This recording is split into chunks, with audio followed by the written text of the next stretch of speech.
Alright friends, welcome to BPSC basics. और ये Bihar related एक बहुत इंपॉर्टेंट न्यूज़ है।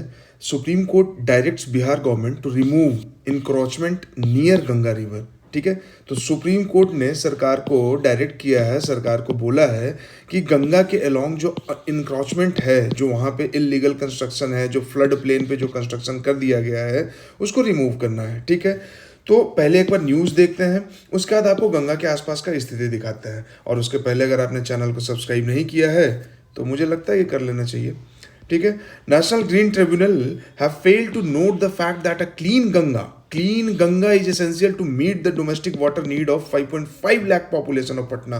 तो ऑफिशियली जो सेंसस 2011 है उसके हिसाब से पटना का पॉपुलेशन 5.5 लाख है। हालांकि ये है नहीं, इससे बहुत ज़्यादा है, बट ऑफिशियल पॉपुलेशन 5.5 लाख है। एंड इनके लिए जो डोमेस्टिक वाटर नीड है ना, वो नहीं फुलफिल हो रहा है। वो फुलफिल कब होगा? जब गंगा क्लीन होगी। और क्लीननेस का मतलब सिर्फ वाटर का क्लीननेस से मतलब नहीं है, वहाँ का पूरा इकोसिस्टम क्लीन होना चाहिए। ठीक है, तो अभी हम लोग आगे देखेंगे। And ground water has been contaminated with arsenic.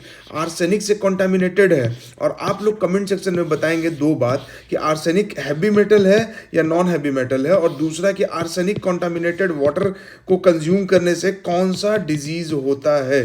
ठीक है, this will be asked in prelims. और मेंस में जब हम लिखेंगे तो ये लिखेंगे कि वाटर रिलेटेड जो प्रॉब्लम है, तो भाई पटना और उसके आसपास का एरिया में आर्सेनिक का जो कंटामिनेशन है, that is a major challenge, है ना। चलिए, तो सुप्रीम कोर्ट ने ऑर्डर किया है, बोला है कि अनऑथराइज्ड कंस्ट्रक्शन जो है उसको क्लीन करना है इन एंड अराउंड पटना। क्यों भाई? तो इको फ्रजाइल फ्लड प्लेन है। कौन? नदी के आसपास का जो एरिया है, जो गंगा के दोनों तरफ जो दोनों किनारा है, नॉर्थ बिहार के तरफ ये पड़ जाता है और ये साउथ बिहार के तरफ पड़ जाता है। ठीक है, इधर पटना है, तो ये जो पूरा एरिया है ये इकोलॉजिकली फ्रजाइल फ्लड प्लेन है। ठीक है, तो बोला गया कि भाई इस पे कोई फर्दर कंस्ट्रक्शन नहीं होना चाहिए, और जो कंस्ट्रक्शन है उसको डिलीट कीजिए, उसको इरेज कीजिए, उसको हटाइए, फ्री कराइए। क्यों? क्योंकि अगर उसको नहीं हटाएंगे तो रिवर अपने आप को रीजुबिनेट नहीं कर पाएगा। रिवर का जो नेचुरल डिस्कोर्स है, जो नेचुरल उसका फ्लो है, वो ऑब्स्ट्रक्ट होगा, और उसके वजह से गंगा का क्लीनलीनेस, गंगा का नेचुरल फ्लो, गंगा का इकोसिस्टम कैरिंग कैपेसिटी जो है वो सब खराब हो जाएगा, वो सब कम हो जाएगा। Permanent encroachment on the ecological fragile plain पे जो गोदाम बना हुआ और बाकी चीज जो अभी हम लोग आपको दिखाएंगे गूगल मैप के through, illegal and unauthorised construction भी है, फ्लड प्लेन पे ही बना हुआ है। ये बहुत बड़ा इशू है। मतलब जहां कहीं भी आपको लैंड मैनेजमेंट आया, रिवर मैनेजमेंट आया, ठीक है, या अर्बन फ्लडिंग जो पटना में बहुत ज़्यादा है, अर्बन फ्लडिंग का जो इशू है इंडिया का बहुत सारा सिटीज़ में और खासकर पटना में, उसका रीज़न क्या है कि फ्लड प्लेन को इनक्रॉच कर लिया गया है। ठीक है, वो अभी आपको बताएंगे कि फ्लड प्लेन को इनक्रॉच करने की वजह से क्यों बाढ़ आता है। ठीक है, उसका सीवेज निकलने का रास्ता नहीं बच पाता है, तो risk to life and property तो है ही है। ठीक है, और यहाँ पे ये जो चीज़ें हुई थी, इसका इम्पैक्ट आप देखिए कि इन्वायरमेंटल इम्पैक्ट क्या होता है, कि डिलीटेरियस इन्वायरमेंटल इम्पैक्ट है, जो बायोडाइवर्सिटी रिच है वहाँ का, उसको इम्पैक्ट करता है। बायोडाइवर्सिटी में जो हैबिटेट है और स्पीसीज है, दोनों को इम्पैक्ट करता है, एडवर्सली इम्पैक्ट करता है। अब जैसे डॉल्फिन के बारे में हम लोग जानते हैं, डॉल्फिन शेड्यूल 1 में है, वाइल्ड लाइफ प्रोटेक्शन एक्ट 1972 के तहत, यानी कि डॉल्फिन को अगर आप छू देते हैं, उसको मारते हैं, तो सीधा जेल हो जाएगा। ठीक है, तो डॉल्फिन इतना ज़्यादा प्रोटेक्टेड है, इंडेंजर्ड स्पीसीज है। इसका एग्जैक्ट IUCN स्टेटस आप कमेंट में, अगर आप सीरियस है तो बता दीजिएगा कि एग्जैक्ट IUCN स्टेटस क्या है, क्रिटिकली इंडेंजर्ड है या वल्नरेबल है। इसके साथ ही आपको बताना है कि डॉल्फिन सैंक्चुरी जो बनाया गया है वो बिहार में कहाँ कहाँ बनाया गया है, 2 या 3 जगह पे बनाया गया है, वो कहाँ कहाँ बनाया गया है। खैर, तो क्लीन, अब वही 5.5 लाख पॉपुलेशन हो गया, डॉल्फिन हो गया, तो ये सब चीजें आप मेंस में लिख सकते हैं। अब massive 520 acres of ecologically sensitive Ganga flood plain जो है, वो पूरा एरिया यहाँ पे बताया गया है कि कहाँ से कहाँ तक है, नौजर घाट से लेकर नूपुर घाट तक इन पटना है, हैव बीन असर्व्ड, मतलब कि ये कब्जा कर लिया गया है।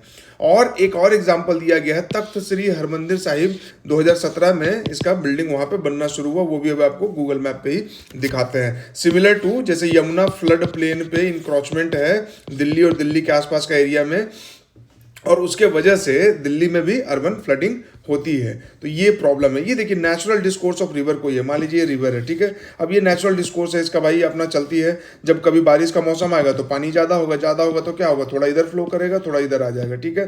तो ये एरिया खाली होना चाहिए, ये एरिया खाली होना चाहिए, ताकि ये जो एक्सेस वाटर है वो वहाँ पे अब्जॉर्ब हो जाए और वापस से ज़मीन में चला जाए, वाटर टेबल इंक्रीज हो जाए, राइज हो जाए, ठीक है। तो एक नेचुरल पूरा सिस्टम बना हुआ है, पेड़ है, पौधा है, जंगल है, पानी है, ठीक है। तो ये लोग एक दूसरे को बैलेंस करते हैं, उसको बोलते हैं इकोलॉजिकल कैरिंग कैपेसिटी की, कितना कैरी कर सकता है अननेसेसरी चीज और नेसेसरी चीज दोनों, ठीक है। अब अगर मान लीजिए कि यहाँ पे अननेसेसरी और हैज़ार्ड कंस्ट्रक्शन हो जाए तो जो पानी निकलेगा वो क्या होगा, क्योंकि आपने यहाँ पे तो प्लास्टर कर दिया, कंक्रीटाइजेशन कर दिया है, तो पानी अंदर जा नहीं पाएगा, तो पानी सरफेस पे फैलेगा, तो अर्बन फ्लडिंग हो जाएगा, ठीक है। चलिए अब थोड़ा सा हम लोग गूगल मैप से देखते हैं कि क्या स्थिति है पटना और उसके आसपास के एरिया का। ये देखिए गंगा रिवर है, ठीक है, दिस इज गंगा रिवर।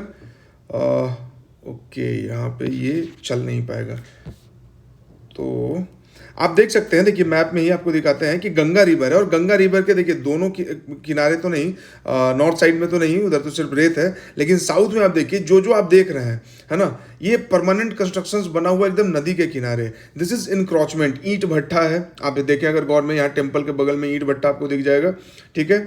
उसके बाद आपको क्या दिखेगा, आप देखते जाइए, इधर मिडिल स्कूल बना हुआ है, ठीक है। और ये जो पुनपुन रिवर गंगा रिवर से मिलती है, ये गंगा के किनारे किनारे, यहाँ से फतुहा से लेके आप पटना की तरफ बढ़ते जाए तो किनारे किनारे पूरा जो फ्लड प्लेन है उस फ्लड प्लेन को इनक्रॉच किया गया है। देखिए घर बना हुआ है, गोदाम जो नीला नीला आपको पैचेज दिख रहा है वो गोदाम है, बाकी सब घर बना हुआ है। ये देखिए इतना बड़ा बड़ा गोदाम यहाँ पे बना हुआ है, ठीक है। तो ये क्या है, इंक्रॉचमेंट है। अब इस इंक्रॉचमेंट की वजह से क्या होता है कि गंगा का रिवर जो है, पानी जब रेनी सीजन में, मानसून सीजन में पानी ओवरफ्लो करता है, तो एक तो कि वो एब्जॉर्ब नहीं हो पाता है कंक्रीटाइजेशन की वजह से, ये देखिए पूरा गोदाम, फिर ईंट भट्ठा, ठीक है।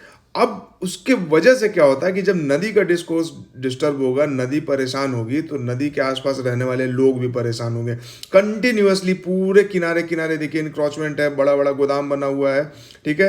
And these are not regulated, ठीक है। अगर सरकार एक्शन में आ जाए तो दीज विल बी डिमोलिश्ड, और वही सुप्रीम कोर्ट का कहना है कि भाई ऐसे काम नहीं चलेगा, you can not pollute and you can not exploit river Ganga like this, ठीक है।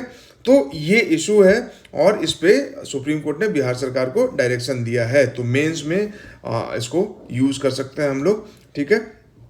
और वही, चैनल को सब्सक्राइब नहीं किया तो देन प्लीज़ डू सब्सक्राइब, दोस्तों के साथ शेयर करें।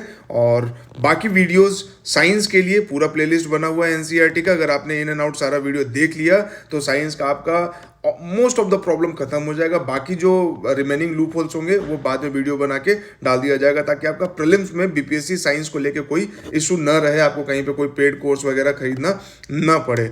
बट वही एक आपसे क्या कह सकते हैं उसको, कि अनुरोध रहेगा कि प्लीज़ वीडियोस को देखिए, शेयर कीजिए, इसको फैलाइए। Thank you very much.